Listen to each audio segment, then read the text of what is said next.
You are currently riding on board a Falcon 9 rocket as it descends through the atmosphere at over 500 kilometers per hour. What happens next is truly incredible. At the last possible second, it fires up its engines and lands perfectly in the middle of the drone ship. But there's nothing new about this. SpaceX have been landing rockets for years. But what is impressive is that we actually saw it live. When the rocket starts to head out over the Atlantic, it sends telemetry and a video signal down to the ground station in Florida.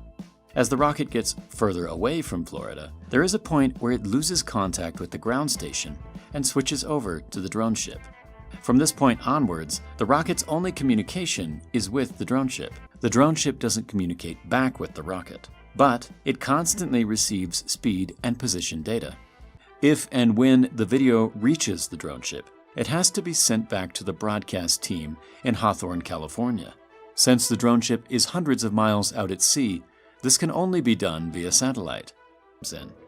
As the rocket comes in for a landing, it's slowed down using either 1 or 3 of its Merlin engines, each firing over 100,000 pounds of thrust toward the surface of the drone ship.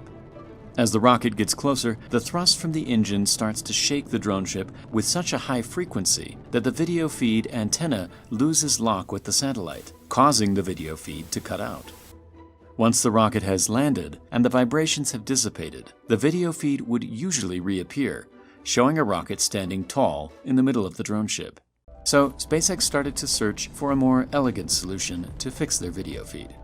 Luckily, SpaceX also happened to be working on an internet communications system called Starlink. When fully operational, this massive constellation will provide high-speed internet to almost every part of the globe, including the most rural areas. Starlink dishes have a phased array antenna, which allows the signal to be directed towards a satellite without any moving parts. For now, each satellite can only communicate with ground stations on Earth. So when it comes to sending a video signal from the drone ship, a satellite needs to be in range of both the drone ship and the ground station in Florida. The majority of these satellites currently orbit at an altitude of around 550 kilometers, and each one can cover an area of 950 kilometers. With most drone ship landings taking place around 600 kilometers offshore, a single satellite could be capable of receiving the signal and sending it down to the ground station. However, since each satellite moves across the sky very quickly, the Starlink dish on the drone ship will most likely have to switch between multiple different satellites as each one goes out of range. This should happen seamlessly, just like your phone switching between data towers. The result is a perfectly stable video signal from the time the rocket enters the atmosphere all the way through to it touching down on the drone ship. Thank you very much for watching, and I'll see you in the next video.